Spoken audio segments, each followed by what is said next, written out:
Ya, menulis itu bukan sekedar menuangkan kata ya Kak Rahma, tapi bagaimana kita tumbuh bersama pembaca.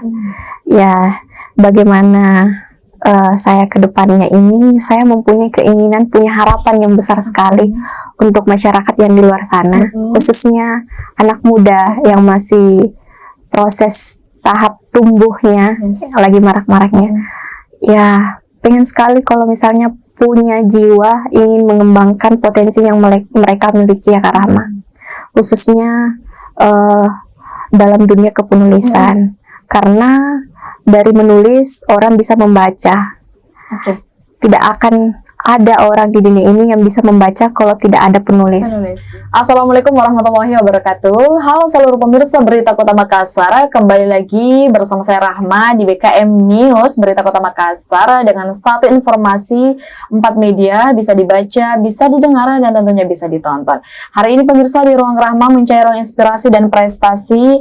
Tentunya saya tidak akan capek mengundang orang-orang yang berprestasi ya, terkhusus di Sulawesi Selatan, di Kota Makassar juga tentunya pemirsa, karena memang kita ruangnya mencari ruang inspirasi dan prestasi. Hari ini saya menghadirkan ini unik sih, berbeda dengan yang lain. Kalau kemarin kita mungkin wawancara dengan seorang penulis, tapi memang dengan latar belakang atau backgroundnya memang sebagai seorang sastrawan atau dari jurusan komunikasi atau dari jurusan bahasa Indonesia. Hari ini cukup berbeda karena yang saya undang adalah orang yang berlatar belakang sebagai profesi anestesi. Menarik sekali bukan? Tapi hobinya menulis. Seperti apa ceritanya? Tak kenal maka tak sayang. Langsung saja kita sapa. Assalamualaikum Kak Umi. Waalaikumsalam warahmatullahi wabarakatuh. Segar banget ya hari ini. Apa karena mungkin lagi kurang jadwal operasi atau gimana? Iya, betul. Hari Jumat kan hari ya. Jumat ya. Hari libur juga ya hari Jumat. Betul. Hari libur baru bisa kita ambil kesempatannya untuk podcast di Berita Kota Makassar, pemirsa. Jadi beliau ini selaku apa ya, penulis novel yang tentunya punya profesi di bidang anestesi. Iya. Betul. Tapi sebelum itu, karena mungkin orang-orang atau pemirsa Berita Kota Makassar, Kak Umi tidak terlalu kenal Kak Umi juga, boleh dong memperkenalkan diri secara lengkap. Silakan.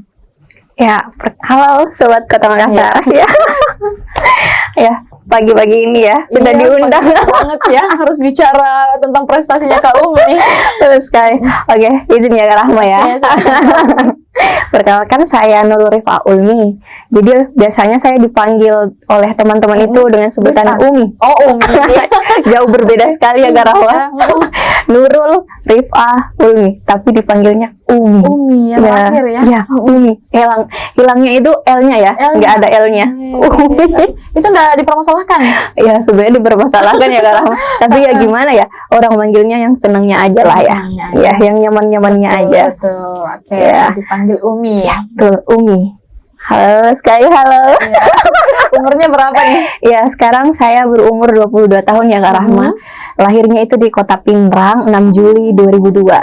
Ya. Kota Pinrang. Ya, Pinrang. Berarti Bugis. Bugis. Ya.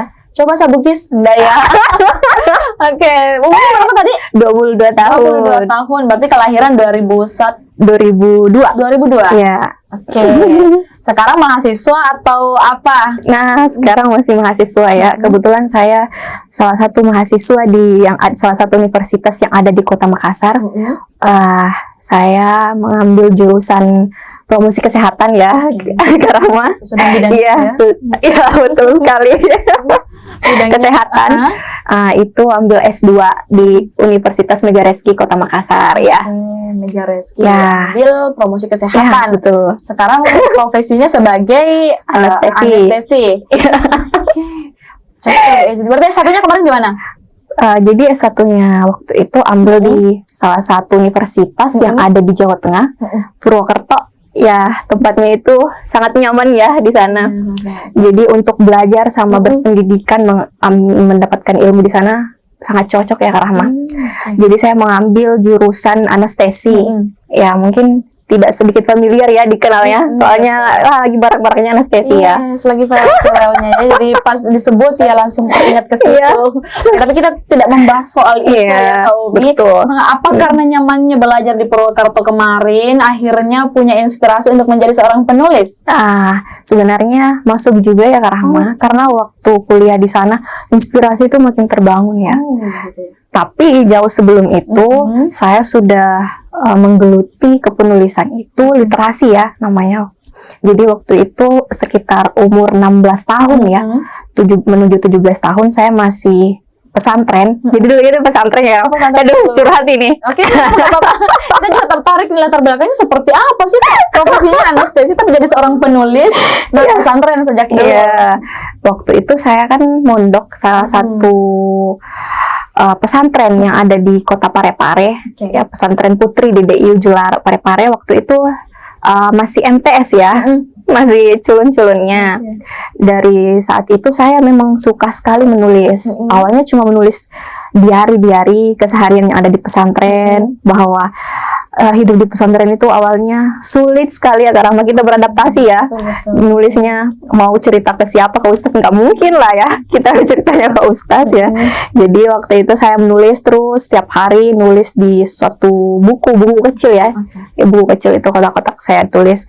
Hampir sekitar 2 tahun saya konsisten menulis keseharian saya.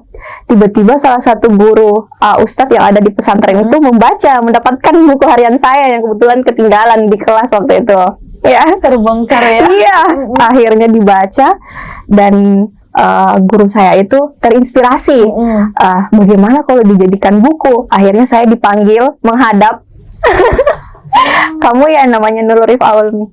Iya Pak, senang nulis. Senang Pak, senang sekali saya nulis. Kok Bapak bisa tahu saya senang nulis? Bilang, ini saya sudah baca. Ada buku lain nggak yang bisa dibaca? Saya kira cuma bercanda. Ternyata beneran diurus untuk dijadikan buku, dari buku yang awalnya dari buku kecil dijadikan tulisan, di-upgrade ke buku yang bisa dibaca oleh semua orang. Jadi waktu itu ya karena sekitar 2017 kalau tidak salah, waktu itu akhirnya buku harian saya itu saya dimintai buku hariannya dimintai oleh bapak guru tersebut. Kebetulan waktu itu kalau tidak salah dia guru IPS saya. Ya, waktu itu dia memang banyak sekali channel untuk bisa mengembangkan dunia kepenulisan. Ya, karena dia juga senang sama dunia literasi waktu itu. Nah, setelah dibaca, dia sodorkan ke salah satu penerbit. Akhirnya penerbit tersebut tertarik juga. Tertarik ya, wah bagus nih diangkat menjadi buku ya. Bagaimana?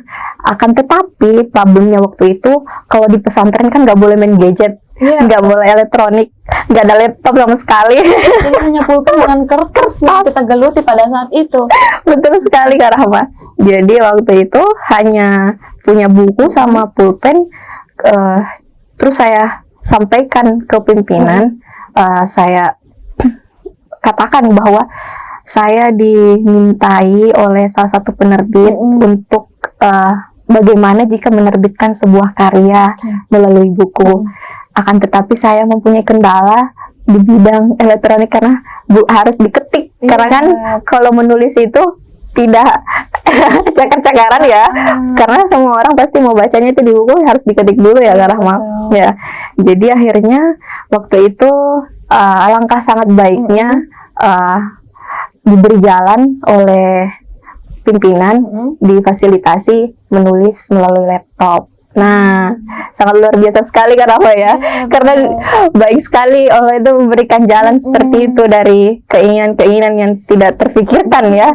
Akhirnya saya menulis lambat laun, akhirnya naskah saya waktu itu langsung cepat sekali prosesnya. Orang saya tidak menyangka sekali, sekitar 1 bulan saya menulis itu sekitar 3 bulan dari buku yang memang sudah saya tulis sebelumnya di kertas, saya tuangkan ke Word ya. Akhirnya setelah 3 bulan itu proses terbit, dan terbit sekitar tahun 2019 kalau tidak salah waktu itu, karena memang yang proses isinya yang lama sekali sih Kak Rahma, karena diarahkannya seperti ini banyak aturannya. Tapi buku pertama itu judulnya apa? Nah, menarik sekali.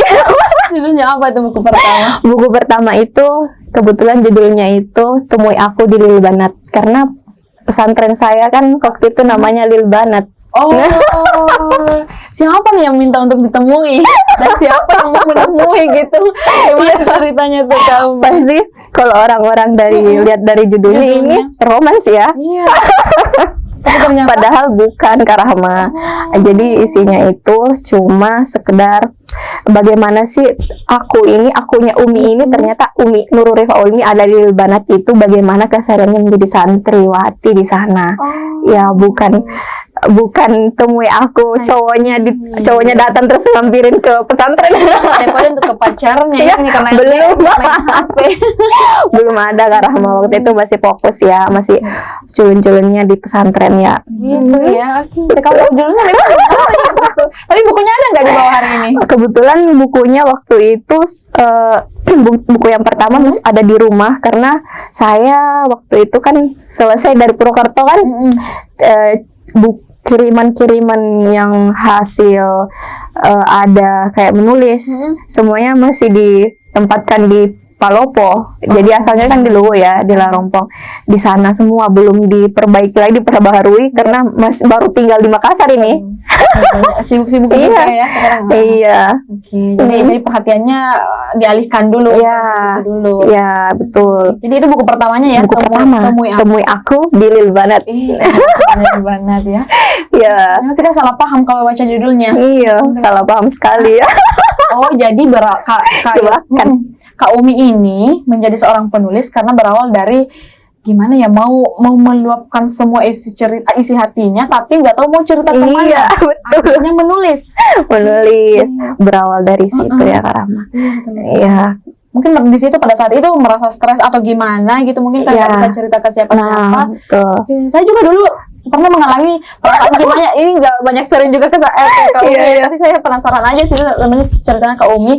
Saya juga pernah merasa kayak ini tertekan banget saya ya, kok nggak bisa cerita, tapi saya nggak jadi penulis gitu. Jadi jarang-jarang loh orang yang sama Kak Umi. Kak Umi karena tidak bisa cerita, nggak tahu cerita mau kemana, akhirnya meluangkan di kertas. Iya, betul ya Rahma ya.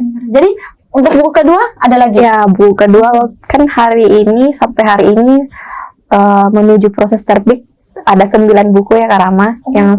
Masih ini ada yang proses publish tapi belum publish sampai sekarang.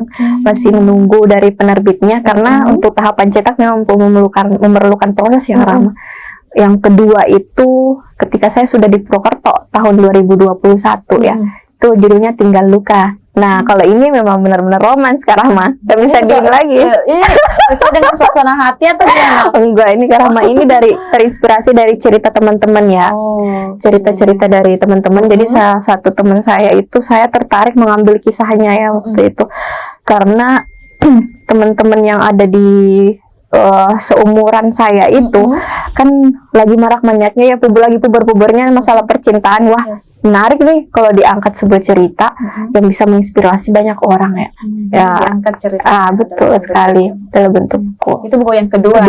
Pada saat menjalani studi S1. Nah, betul sekali. Itu terbit juga selama berproses di studi S1.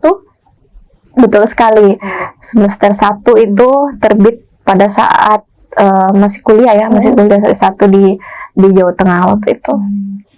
Sambil kuliah, sambil menulis juga. Memang hobinya atau kan pada saat itu pasti Kak Umi di situ tidak lagi merasa bahwa aduh saya mau cerita tapi tidak ada tempat cerita. Iya, betul. Itu kan yang dirasakan pada saat di pesantren. Tapi kali ini yang kuliah itu berangkat karena memang punya basic mungkin. Iya. Saya menjadi terinspirasi mau melanjutkan ke penulisan waktu itu karena awalnya saya berpikir ya Rahma, saya kayaknya sempat stuck ya Rahma karena saya nulis buku, kebetulan sudah laku beberapa buku waktu itu ya, sudah terjual belikan.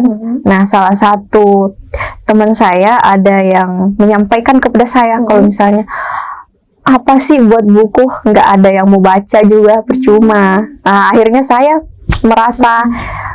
sempat merasa down gitu kan, down banget. Tapi alangkah maha baiknya guru saya menyampaikan kepada saya kalau misalnya harusnya orang seperti itu kita jadikan sebuah tameng buat diri kita untuk mengupgrade perlihatkan ke mereka bahwa omongan dia itu salah. Oh, dijadikan Motivasi. maksudnya. Akhirnya 2020 itu kan memang startnya lagi cari universitas ya buat lanjut S1 ya Kak Rahma. Oke. Nah, tapi di selang beberapa waktu setelah 2020 itu, 2021 itu akhirnya saya termotivasi kembali karena teman-teman saya juga mensupport. Lebih banyak yang mensupport, masa dari 1.000 orang hanya 1 orang saya harus down gitu kan. Betul. Dan memang kalau kita melakukan sesuatu itu tidak selamanya kita berada pada jalan yang memang semua orang searah dengan kita. Nah, maka dari itu jadi motivasi saya saat itu, ayo kita kembangkan apa yang kita miliki. Bagaimanapun orang mau berkata seperti apa, yang penting niat kita baik, mau seperti apa ke depannya. Teman-teman saya meluk banyak sekali merangkul. Waktu itu banyak yang nggak tahu kalau misalnya saya lagi menulis buku, setelah terbit akhirnya teman-teman saya, wah pengen baca nih. Akhirnya banyak yang termotivasi dari buku tersebut. Alhamdulillah Kak Rahma. Alhamdulillah sekarang OTW 9 buku. Alhamdulillah. Lagi proses terbit. Ya. Iya, betul sekali ya. Kalau ini hanya 1 orang tapi harus down, itu mungkin banget Gak ya. mungkin. Karena memang hidup ini penuh pro dan kontra. Ya, betul sekali. Aduh, jadi tapi berangkat dari situ akhirnya ini sudah OTW 9 buku. Ya. Kenapa tidak mengambil mungkin S2-nya ambil ini aja deh untuk mendalami apa yang dijalani saat ini gitu sebagai seorang penulis. Kenapa nggak gitu aja? Kalau melihat dari pernyataan Kak, benar ya Kak, iya memang sempat waktu itu berpikir seperti itu. Kenapa saya tidak mengambil jurusan yang bergelut dengan apa yang memang saya hobikan, maksudnya sevisi dengan apa yang ada di pikiran saya. Akan tetapi saya mempunyai pemikiran yang berbeda ya Kak Rahma. Karena ini uniknya. Iya, karena menurut saya cita-cita itu tidak harus beriringan dengan hobi. Nah, hobi itu adalah bagaimana kita melakukan sesuatu dengan menyenangkan, sedangkan yang membuat kita ingin bekerja atau cita-cita yang kita impikan itu berbeda. Jadi kita bisa saling melengkapi dari apa yang kita buat kita senang, kemudian apa yang ingin kita jalani di kehidupan dalam artian pekerjaan, itu bisa kita diskusikan dalam artian kita kompromikan, kita buat dia saling beriringan dan akhirnya bisa terjadi oleh keduanya. Ya kalau kita fokus pada satu tujuan saja mungkin ya monoton ya Kak. Jadi saya berpikir ya Kak Rahma, bagaimana menulis ini hobi saya, cuma hobi ya Kak Rahma, cuma hobi, tapi tidak mengurungkan apa yang menjadi cita-cita saya sejak kecil. Jadi memang waktu kecil sangat ingin sekali menjadi sebuah inspirasi ya. Waktu kecil pengen sekali menjadi seorang dokter ya. Akhirnya setelah beberapa tahun kemudian, karena memang pengen sekali, alam ya Tuhan mengiyakan masuk di dunia kesehatan ya Kak Rahma, dan bekerja sebagai tenaga kesehatan juga, tetapi hobinya tetap jalan. Nah, karena motivasinya memang menulis itu memang karena hobi dan sangat suka sekali menulis itu. Berarti gak apa-apa ya kalau bisa 2, kenapa harus 1? Ya, betul. Karena ini dokter impian dari kecil ya, dari di dunia kecil kesehatan, pengen gitu. sekali. Tapi ini buku terakhir ini yang lagi OTW terbit, itu judulnya apa? Nah, spill sedikit ya. Spoiler dong ya, biar kita nantikan untuk membacanya. Iya, baik. Ya, kebetulan ya saat ini lagi proses publish. Doain ya Kak Rahma, semoga cepat. Iya. Ya Kak Rahma gak sabar nih ya. Dalam buku saya yang ke-9 ini, judulnya itu Kata Pilihan Wanita untuk Pria. Jadi di CV sebenarnya saya sudah lihat. Iya. Yang terakhir memang yang paling menarik. Kata pilihan wanita untuk pria. Itu oke. Menarik ini pasti bukunya. Boleh di spoiler sinopsisnya atau belum bisa nih sekarang? Ya boleh ya Kak Rahma, sedikit ya teman-teman ya. Jadi isinya itu bagaimana yang kita lihat sekarang kan wanita-wanita yang ada di kalangan kita nih, khususnya remaja-remaja Indonesia, sangat banyak sekali yang merasa dirinya dipermainkan atau bahkan sakit hati oleh pria. Nah, di dalam buku ini bagaimana wanita menyuarakan perasaannya kepada pria, bahwa menjadi seorang wanita itu tidak semudah dan tidak segampang itu ya. Maksudnya dalam artian tidak susah menjadi wanita, tidak susah juga, tidak mudah juga menjadi wanita. Akan tetapi apa yang kita suarakan untuk pria barangkali bisa dimengerti, akhirnya kita bisa seirama, sejalan dan sevisi ya. Iya. Akhirnya hubungannya lanjut gitu ya. Lanjut dan bisa membuat terinspirasi juga buat pria ya, bisa membaca oh ternyata seperti ini ya. Wanita pengen seperti ini. Ya. Makanya pria itu lebih mengerti lagi. Lebih mengerti. Akhirnya kita menjalaninya lebih enak ya, Kak Rahma. Saya selalu tertarik kalau bahas ginian nih. Masanya ya. Masanya. Oke, ini kenapa kita lompat di buku ke-9 pemirsa? Karena sepertinya kalau kita bahas dari buku pertama sampai buku ke-9 semuanya waktunya tidak cukup untuk waktu yang kurang lebih 25 menit ini. Karena itu kita bahas terkait dengan buku yang akan launching ya. Nanti mungkin bolehlah teman-teman dibantu juga gitu ya, support juga ya, apalagi judulnya menarik gitu. Oke, tapi ada rencana terbitnya kapan? Kalau menurut dari penerbitnya ini kan hanya sudah mengajukan naskah, alhamdulillah di ACC ya Kak Rahma. Nah waktu itu disampaikan oleh penulisnya masih menunggu kurang waktu, kan ada tahap cetak ya Kak Rahma. Kemungkinan besar terbit di bulan 5, kalau tidak di bulan 6, seperti itu. Iya. Atau bulan 6 Juni. Iya. Ya. Semoga saja ya Kak Rahma ya. Tapi dengan Kak Umi orang seceria ini, saya penasaran dengan tantangannya menjadi seorang Kak Umi itu apa sih? Wah, kalau tantangan sangat banyak sekali ya Kak Rahma. Semua orang pasti punya tantangannya Kak Rahma. Betul. Tapi kalau menurut saya ya tantangan yang ada di dalam hidup yang semenjak saya jalani beberapa tahun ini sangat besar sekali, utamanya sebagai perempuan ya Kak Rahma. Ya perempuan itu kan erat kaitannya dengan perasaan ya. Sebenarnya dia tidak jauh banget dari apa yang ada dalam dirinya, yaitu perasaan. Memang diciptakan seperti itu. Tapi tantangan itu hadirnya itu beriringan dengan apa yang kita punya iman. Jadi bagaimana kita mengimbangi antara perasaan dan iman yang kita miliki. Tantangannya itu berawal dari perkuliahan, masalah perkuliahan, kemudian pekerjaan yang saat ini dijalani ya. Kalau di kilas balikan ya, kalau soal pekerjaannya memanage waktunya ya Kak Rahma. Apalagi ya memang saat ini masih single ya Kak Rahma, belum punya dalam artian masih jomblo ya, masih belum punya pasangan hidup ya. Ya memanage waktunya itu di rumah, kan tinggalnya sendirian ya Kak Rahma. Pulang dari rumah sakit kan berangkat pagi, pulangnya itu kalau dinas kantor pulangnya jam 4 sore.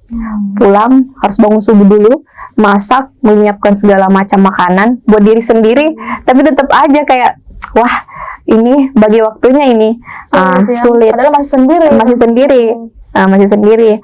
Sore pulang kantor, pulang rumah sakit, masak lagi buat makan. Ya kalau di kantor dikasih makan ya Rahma masih makan ya, jam istirahat makan, sholat. Sorenya kita masak, sholat, bersih-bersih, makan malam sendirian. Nah di saat sendirian itulah kita selalu merasa kesepian. Tantangannya itu Kak Rahma, kesepian banget di rumah yang maksudnya cuma ada kita seorang, nggak ada sama sekali ya, cuma ada ikan peliharaan. Kebetulan seneng banget sama ikan Kak Rahma. Iya, bawa dari Purwokerto ke sini. Iya, dari saya kuliah punya ikan Kak Rahma. Berarti ikannya udah tua. Iya. Alhamdulillah itu. Juga. Iya. Kalau soal ikan itu ya bener-bener ya Kak Rahma. Soalnya dari saya kuliah, dia dari masih ciut-ciutnya di sana, kuliahnya ada ikan terus. Jadi ngomongnya sama ikan. Iya, senang sekali tuh. Pokoknya cuma punya hewan peliharaan ikan kecil. Nah, saya kasih makan ikan, sudah kasih makan ikan, bersih-bersih, sholat, baru makan malam setelah sholat maghrib. Tantangannya itu ya, karena otaknya kita feeling lonely. Nah, tapi karena memang senang olahraga juga, saya nge-gym Kak Rahma. Nge-gym. Perempuan Iya, nge-gym. Produktif ya. Produktif. 1 jam, ya paling lama 1 jam di tempat gym, pulang baru nulis. Kalau ada tugas kuliah saya kerjakan, baru tidur. Besoknya berangkat lagi. Tantangannya, Komplit ya, iya. pakai itu lagi. Nah, saya buat kayak kertas-kertas ya Kak Rama, terus saya tulis di situ keseharian saya, daily activity dari sejak pesantren. Dari sejak Jadi gitu. dari mulai sholat, makan semuanya terjadwal. Oh, jadi nggak salah jadi Ya. penulis. Nggak salah jadi seorang penulis sekarang ya. Iya, nulis apa yang pengen, jam sekian saya harus apa, jam sekian ya, walaupun emang kadang nggak sesuai sama waktunya ya Kak Rama, pukul 14 Melenceng terus pasti. iya, tapi ya tetap dijalani ya. Seperti apa ya, tersistem gitu Iya, ya, apa tersistem. kegiatan yang akan dilaksanakan. Tapi dengan adanya tantangan ini, kalau dari versi Kak Umi sendiri, itu tidak menghalangi untuk Kak Umi selalu menjalankan hobinya. Ya, betul sekali Kak Rahma. Karena hampir setiap malam itu, sehari saja nggak nulis, saya merasa kayak ada yang beda. Jadi kayak dalam keseharian itu nulisnya pasti ada aja. Ada Dalam ya? satu halaman saya nulis, saya lanjutkan lagi. Kemarin nulisnya seperti ini. Kadang juga terinspirasi dari pasien-pasien yang saya tindaki. Ya. Melihat dari, kadang kan kalau kita ke pasien itu ya Kak Rahma ya, cerita sedikit ya. Kalau kehidupan di rumah sakit, tanya ke pasien, keluhannya apa ya Bu? Ya, tanya keluhannya apa? Ya, saya 2 hari ini seperti ini. Terus tanya juga keluhannya, kok bisa ya sampai masuk ke rumah sakit ya Bu? Maksudnya kendalanya apa? Terkadang ada yang berhubungan dengan mentalnya juga kan ya.